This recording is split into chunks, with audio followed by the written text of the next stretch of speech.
लखनऊ में किसी शायर ने यूँ कहा कि अल्लाह रे नाजुकी कि चमेली का एक फूल सर पर जो रख दिया तो कमर तक लचक गई।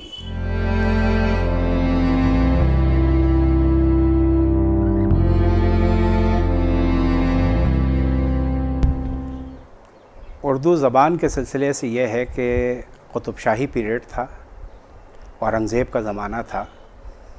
मुग़लिया फ़ौज में मुख्तलिफ़ ममालिक के लोग फ़ौजी हुआ करते थे, इसमें ईरानी भी थे, अरबी भी थे, तुर्की भी थे, मंगोल भी थे, हिंदुस्तानी भी थे।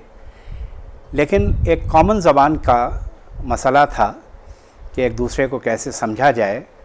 तो ये उर्दू ज़बान की ईजाद यानी लश्करी ज़बान की ईजाद दखन में हुई और दिल्ली में वो जवान हुई। लेकिन जब वो लखनऊ ज़बान आई है तो यहाँ उस पर शबाब आया, यहाँ वो दुल्हन बनी। यहाँ जो उसकी चाशनी है, लज्जत है, लताफ़त है, लोच है, ज़ुमानी जो उसको पन कहते हैं, मुहावरे हैं, फ़िक्रे हैं, जुमले हैं, और ख़ास तौर से मिर्ज़ा मीर अनीस ने और मिर्ज़ा दमीर ने जो मंज़र निगारी दी है मरासी में, वो उर्दू ज़बान की अपनी एक तरह की तमहीद है और आला ज़बान का पैमाना है।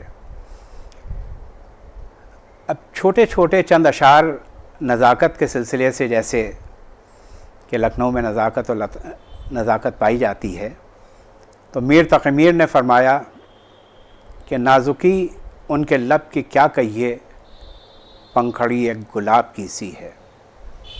किसी शायर ने कहा कि नाजुकी ख़त्म है उन पर तो ये फ़रमाते हैं, फ़र्श मखमल पर मेरे पाँव छिले जाते हैं। कि नाजुकी ख़त्म है उन पर तो ये फ़रमाते हैं, फ़र्श मखमल पर मेरे पाँव छिले जाते हैं। लखनऊ में किसी शायर ने यूँ कहा कि अल्लाह रे नाजुकी कि चमेली का एक फूल सर पर जो रख दिया तो कमर तक लचक गई।